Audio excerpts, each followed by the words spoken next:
அன்புக்கு வந்து பாத்தீங்கன்னா கண்மணி மேல வந்து ரொம்ப கோபமாவே இருக்கு. அந்த கோபத்தை வந்து தன்னோட அம்மாட்ட வந்து சிவகாமிட்ட வந்து காட்டுறாப்ல. இனிமேல் அவளை கூப்பா அப்படின்ட்டு எதுவுமே சொல்லக்கூடாதுமா, எனக்கு அவளை இனிமேல் கூப்பிட எண்ணமே எந்த ஐடியாவும் இல்லை அப்படின்னு சொல்லிட்டு போறாரு. இதை பார்த்துட்டு சிவகாமி ரொம்ப யோசிக்கிறாங்க, என்ன நடந்துச்சுன்னே தெரியல, இப்படி வந்து கத்திட்டு போறானே அப்படின்னு யோசிக்கிறாங்க. அப்போ அவங்க பாட்டி வந்து ஒரே விஷயத்த சொல்றாங்க, இனிமேல் நீ என்ன நடிச்சாலும் நடிக்க அந்த பாச்சா எதுவுமே பழிக்காது. என்னை வந்து நீ வந்து டீக்ரேட் பண்ணி என்னை இறக்கி என்னை ஆதிக்கம் செலுத்தணும்னு நினைச்சா அது உன்னால முடியல. அதனால வந்து கண்மணி இந்த வீட்டுக்குள்ள விட்டு உன்னுடைய ஆசைகள் எல்லாத்தையும் தீர்த்துக்கணும் அப்படின்னு நினைக்கிறேன். அது எந்த காலத்துலயும் நடக்காது சிவகாமி அப்படின்னு சொல்லிடுறாங்க. ஒரே குழப்பமா இருக்கு அவங்களுக்கு, அவங்களால ஒண்ணுமே பேசவே முடியல. அதுக்கப்புறம் பாத்தீங்கன்னா எதனால வந்து அன்பு டென்ஷன் ஆனார் அப்படின்னு பாத்தீங்கன்னா, அவரோட கம்பெனி ஆர்டர் முழுக்க முழுக்க கேன்சல் ஆயிருச்சு. அந்த டிமாண்டை வந்து அவர் ஒத்துக்கல, அதனால வந்து கேன்சல் ஆயிருச்சு.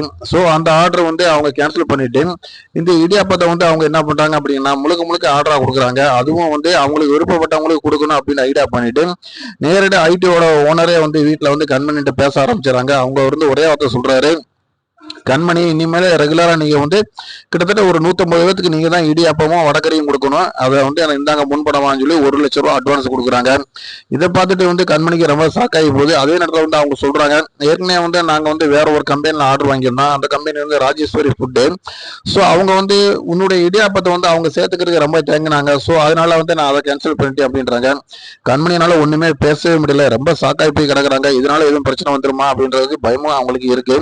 அதே இடத்துல வந்து தன்னம்பிக்கையும் தைரியமும் இருக்கு. எப்படியாச்சும் நம்ம வந்து வாழ்க்கையில முன்னேறணும்ல, இதெல்லாம் பார்த்து நம்ம வாழ முடியுமா அப்படின்ற எண்ணத்துல அவங்க உறுதியா இருக்காங்க.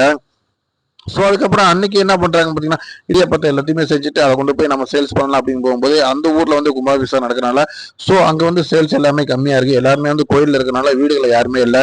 ஸோ எல்லாமே இப்படி வீணாயிருச்சு, என்ன பண்ணலாம் அப்படின்னு யோசிக்கிறாங்க. அப்போ அவங்களுக்கு ஒரு ஐடியா இருக்கு, இதை எப்படியாச்சும் கொண்டு போய் நம்ம ஏற்கனவே நம்ம கம்பெனியில் ஆர்டர் கொடுத்த போது நம்ம சாம்பிள்ஸ் கொடுத்தா எப்படி இருக்கும், நல்லா இருக்கும்ல அப்படின்ட்டு ஒரு அருமையான திட்டத்தை அவங்க நினைக்கிறாங்க. ஸோ அதை அவங்க எப்படி செயல்படுத்துறாங்க அப்படிங்கிற நம்ம அதுக்கு முன்னாடி பார்ப்பான். இப்போ பார்த்தீங்கன்னா இந்த விஷயத்த வந்து முழுக்க முழுக்க வந்து அன்புக்கு வந்து கண்மணி மேல வந்து கோபம் தான் வருது. எப்படி கோபம் வருது அப்படின்னு பாத்தீங்கன்னா, லைஃப்ல வந்து நாம அவளை டீக்ரேட் பண்ணதுனால நம்மளுடைய கம்பெனி ஒர்க்கை வந்து அவ குறுக்கால வந்து நம்மளை வந்து டோட்டலா வந்து க்ளோஸ் அப் பண்ண போறா அப்படின்னு சொல்லி அவர் நினைக்கிறாரு. ஸோ அது எதுவுமே உண்மை கிடையாது. அவங்க யதார்த்தமா ஒரு விஷயத்த பண்ணாங்க, அது அவங்களுக்கு ஒர்க் அவுட் ஆயிருக்கு. இது வந்து கடவுளா பார்த்து அவங்களுக்கு கொடுத்தது. அதை கூட புரிஞ்சுக்கிறாம அன்பு வந்து அவங்க அவங்கள தேவையில்லாம அந்த கோவப்படல, எந்த விதத்துலயும் நியாயம் இல்லை. இன்னும் சொல்லணும்னா அவங்க பாட்டி பேச்சை கேட்க கேட்க அவரோட வளர்ச்சி கண்டிப்பா பாதிக்கத்தான் போகுது. அம்மா எவ்வளவு சொன்னாங்க, அது அவருக்கு ஒரு பெரிய விஷயமே தெரியல. எப்பயுமே தாய் சொல் தட்டாது அப்படிங்கிறது வந்து என்னைக்குமே வந்து ஒரு பிள்ளைக்கு சொல்லிக் கொடுக்குற ஒரு விஷயம் தான். அந்த விஷயத்த வந்து அவர் வந்து கரெக்டா வந்து ஃபாலோ பண்ணனால அவர் இந்த நஷ்டமும் இல்லை, ஏற்பட்ட நஷ்டத்தை அவர் அடையிற வாய்ப்புகள் நிறையவே இருக்கு. ஸோ பார்க்கலாம் இந்த இதுல வந்து கண்மணியா அன்பா அப்படிங்கிற பார்க்கலாம். 2 பேரும் கணவன்மணியா இருந்தாங்க. ஆனா இன்னைக்கு தொழில் ரீதியா வந்து 2 பேத்துக்குமே ஒரு காம்பினேஷன் உருவாக போகுது. ஸோ கண்மணிய வளர்ச்சியை தடுக்கிறதுக்கு யாருமே இல்லை. தொடர்ந்து பாருங்க, லைக் பண்ணுங்க, ஷேர் பண்ணுங்க, சப்ஸ்கிரைப் பண்ணுங்க.